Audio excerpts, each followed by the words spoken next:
नमस्कार दोस्तों, क्षितिज पाठ्य पुस्तक भाग 1 के अंतर्गत आज हम पढ़ेंगे कश्मीरी भाषा की लोकप्रिय संत कवित्री ललद्दत द्वारा रचित वाक। ललद्दत जी ने इसकी रचना कश्मीरी भाषा में की है, जिसका हिंदी में अनुवाद मीराकांत जी ने किया है। कवित्री ललद्दत का जन्म सन 1320 के लगभग कश्मीर स्थित पंपोर के सिमपुरा गांव में हुआ था।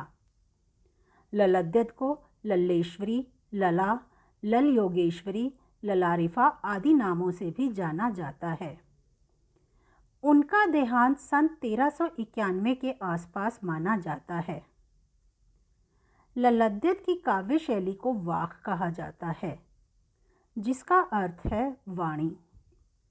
जिस तरह हिंदी में कबीर के दोहे, मीरा के पद, तुलसी की चौपाई और रसखान के सवैये प्रसिद्ध हैं, उसी तरह ललद्दत के वाक प्रसिद्ध हैं।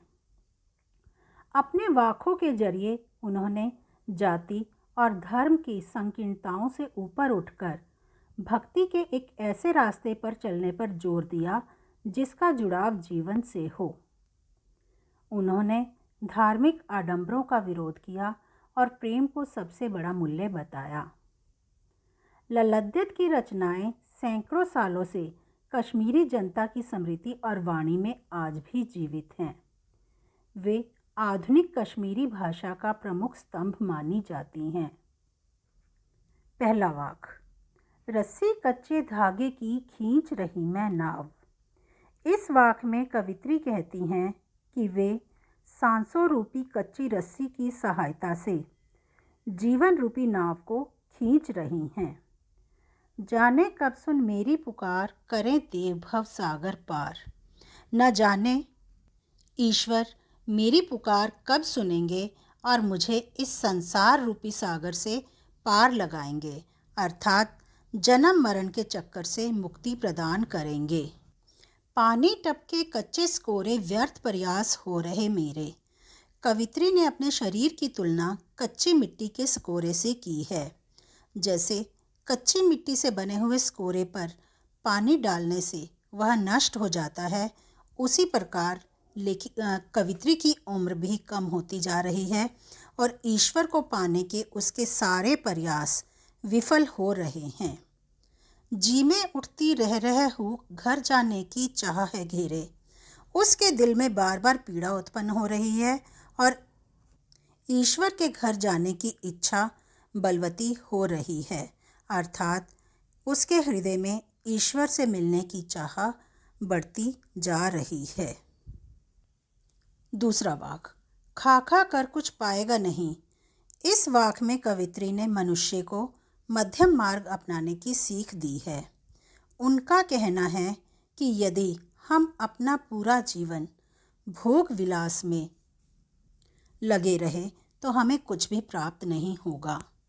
ना खाकर बनेगा अहंकारी, और यदि हम त्याग करते रहे तो हमारे मन में अहंकार की भावना आ जाएगी। समखा तभी होगा संभावी, लेकिन यदि हम भोग विलास और त्याग के बीच का जीवन जीते रहे तभी हमारे मन में समानता की भावना उत्पन्न हो पाएगी, अर्थात हम अपनी इंद्रियों पर नियंत्रण रखें, ना तो अधिक तप या वैराग्य में लीन रहें, ना ही भोगों में लीन रहें। खुलेगी सांकल बंद द्वार की, और जब ऐसा होगा तभी ईश्वर के घर के बंद दरवाजे की जंजीर हमारे लिए खुल पाएगी, अर्थात हम ईश्वर को प्राप्त कर पाएंगे। तीसरा वाक।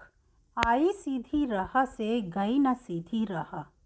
इस वाक में कवित्री कहती हैं कि प्रभु की प्राप्ति के लिए वह इस संसार में सीधे रास्ते से आई थी, अर्थात उसका मन एकदम पवित्र और निर्मल था। किसी के प्रति राग द्वेष की भावना नहीं थी, परंतु यहाँ आकर वह सीधे रास्ते पर नहीं चल पाई, अर्थात वह सीधे भक्ति के मार्ग को नहीं अपना पाई।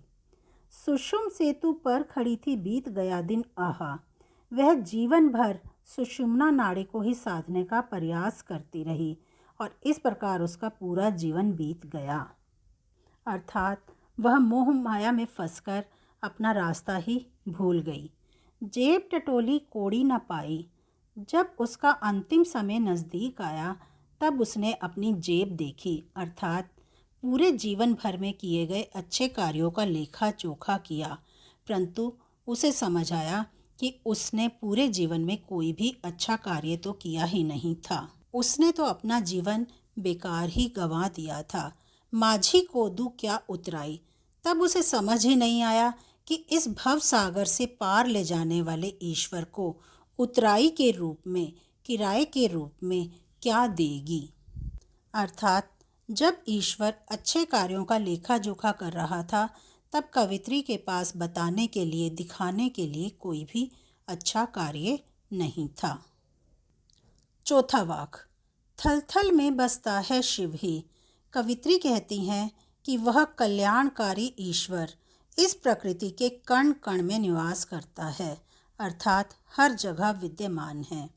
भेद न कर क्या हिंदू मुसलमान, तो इसलिए मनुष्य को हिंदू और मुसलमान में भेदभाव नहीं करना चाहिए। उसे सभी लोगों को एक समान समझना चाहिए। ज्ञानी है तो स्वयं को जान। कवित्री कहती है कि हे मनुष्य, यदि तू अपने आप को ज्ञानी मानता है तो सबसे पहले अपने आप को जान। अपने भीतर झांकने का प्रयास कर, ईश्वर तुम्हें वहीं मिलेगा। वही है साहिब से पहचान। और जिस दिन तुम अपने आप को जान जाओगे उसी दिन उस ईश्वर को भी पहचान जाओगे, क्योंकि स्वयं को जानना ही ईश्वर को जानना है। यहाँ कवित्री ने सांप्रदायिक भेदभाव को समाप्त करने की बात कही है। काव्य सौंदर्य, भाषा सरल और सहज है। वाक शैली में काव्य रचना की गई है। शांत रस की प्रधानता है। अनुप्रास, रूपक, पुनरुक्ति, प्रकाश आदि अलंकारों का प्रयोग किया गया है। स्मरणीय बिंदु, पहले वाक्य में मोक्ष के प्रयास और ईश्वर को प्राप्त करने की इच्छा का वर्णन किया गया है।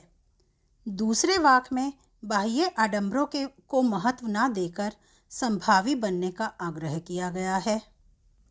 तीसरे वाक्य में सांसारिक बंधन, मोह माया आदि से दूर रहकर भक्ति मार्ग पर चलने का आग्रह किया गया है, अर्थात मुक्ति के लिए कठिन मार्ग न चुनकर सीधा मार्ग अपनाने की ओर प्रेरित किया गया है। चौथे वाक्य में धार्मिक भेदभाव का विरोध और ईश्वर की सर्वव्यापकता का बोध कराने का प्रयास किया गया है। धन्यवाद।